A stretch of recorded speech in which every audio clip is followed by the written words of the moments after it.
The new Chris Rock special. Did y'all see it? Did y'all enjoy it? Y'all fuck with it? I guess the highlight of it. Well, no, I shouldn't say the highlight is the part where he's addressing Will Smith and Jada Pinkett. He has some good stuff in there.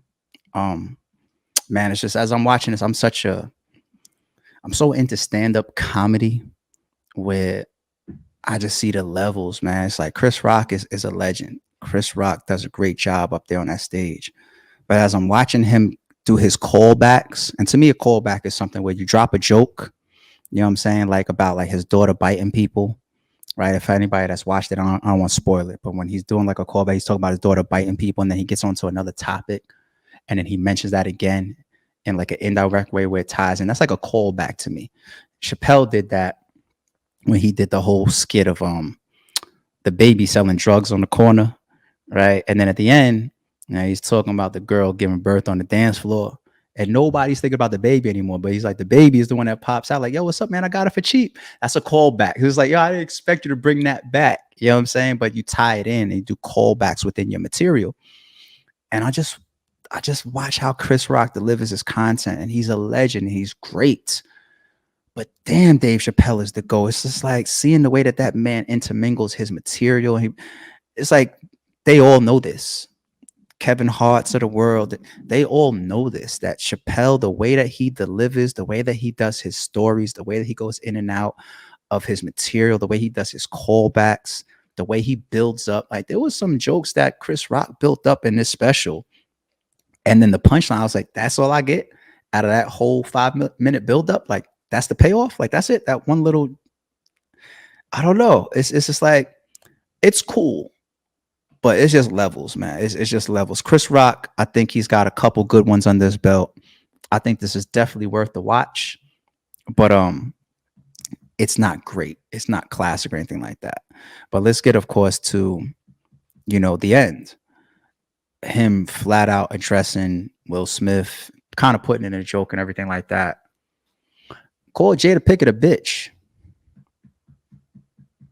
Flat out called Jada Pinkett a bitch, right? From his side of the story, seems justified, right? Seems justified. Kind of trying to break down where this tension or this stuff back and forth supposedly started. Of him landing a role that Will Smith was up for, and then she did a call out to him and he responded to her, whatever the case may be, right? But the whole thing of him breaking down, it's like, let me rag on y'all for a second now.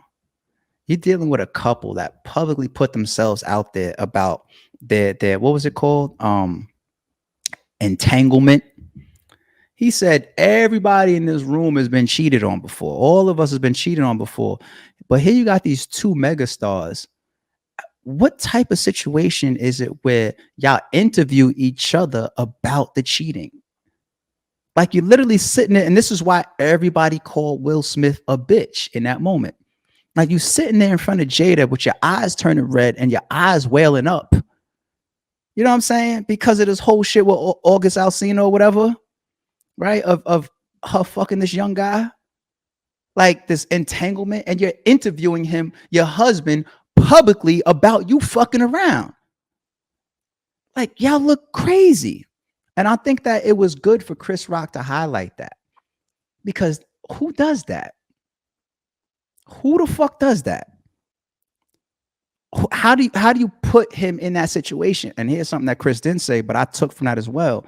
And whether he meant to put this tone out there or not, I didn't get the vibe that this is what he meant, but this is what I felt. He said at that point where he did that interview, people were sympathetic to Will.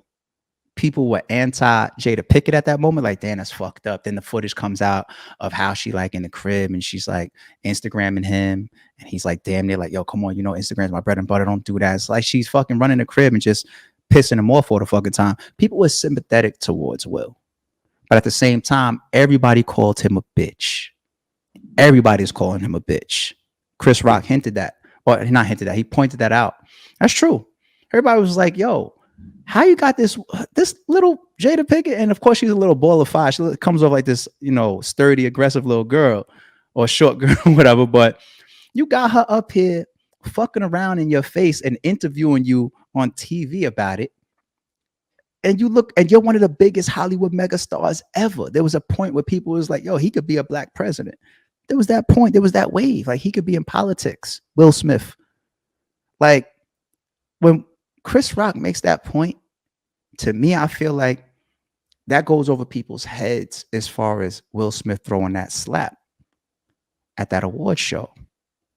And I say this about people all the time. I feel like when you really pussy in your heart, I'm not saying Will Smith, right? I'm just making a different point now.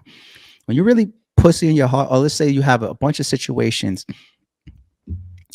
I had a man in my life when I was a kid, right? I was dating my mother. And it was one of the sturdiest men now I'm getting this topic again, just like we just did for 9/11. One of the sturdiest men I ever met, right? This guy was like a super alpha, a man's man. Like, this dude beat me up in front of my mother. You know what I'm saying? I'm gonna tell you why he beat me up. He beat me up because it was his birthday. And remember when we was young, you know what I'm saying? However, whatever your age is, you get the punches on your arm or something like that. It was his birthday. Big guy stood there and I gave him his punches. Now I'm hitting him. He's not budging. And when I was done hitting him, he grabbed me, threw me on the floor. He tore me the fuck up, tore my arms and my legs the fuck up. I was crying. He beat, like, he pummeled my shit. Like, my shit is all sore and fucked up, right? Hey, my mom was like, yo, y'all stop. Like, she didn't stop him enough. And I felt the way, like, yo, your man just beat the shit out of me. He was like, keep your fucking hands to yourself. So I'm like, yo, but that's what we do. We all punch each other. He said, I don't play that game. Y'all play that. Not certain games ain't for everybody. That was a lesson within itself. And I was like, okay. And he told me, he was like, yo, I didn't budge. I sat there and I let you punch me, but that shit hurt. You punching me in the same spot 40 times. Probably in his 40s at that time. So that shit hurt. Let me return the favor and show you how it feel.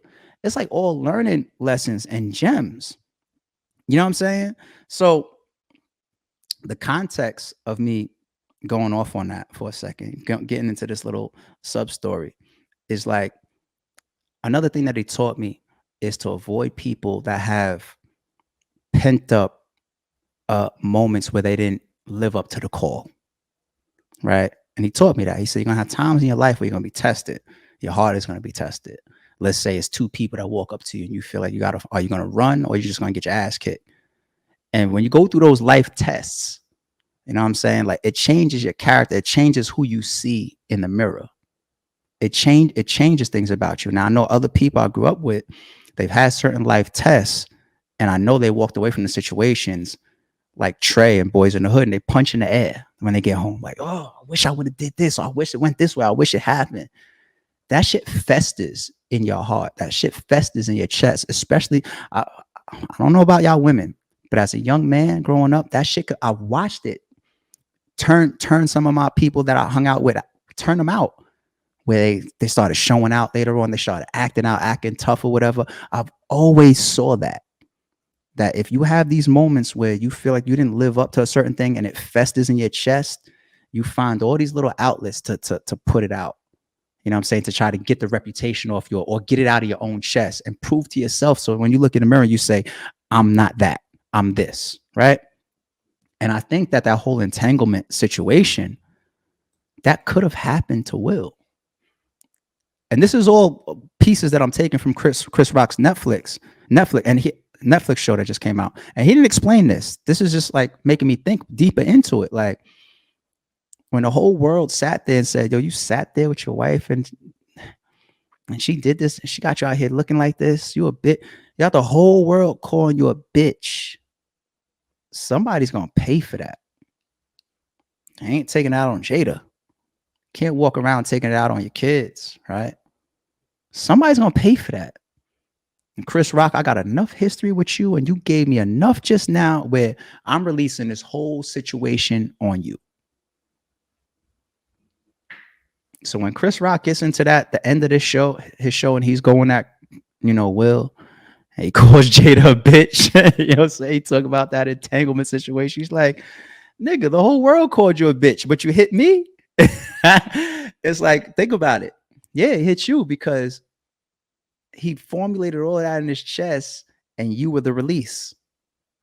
You were the release. He chose you to be the release in that moment. You gave him the perfect situation. Like, I let it all go on you. You know what I'm saying? That's what happens when you walk around with those type of demons. You know, you could look somebody dead in their face and you can see happiness.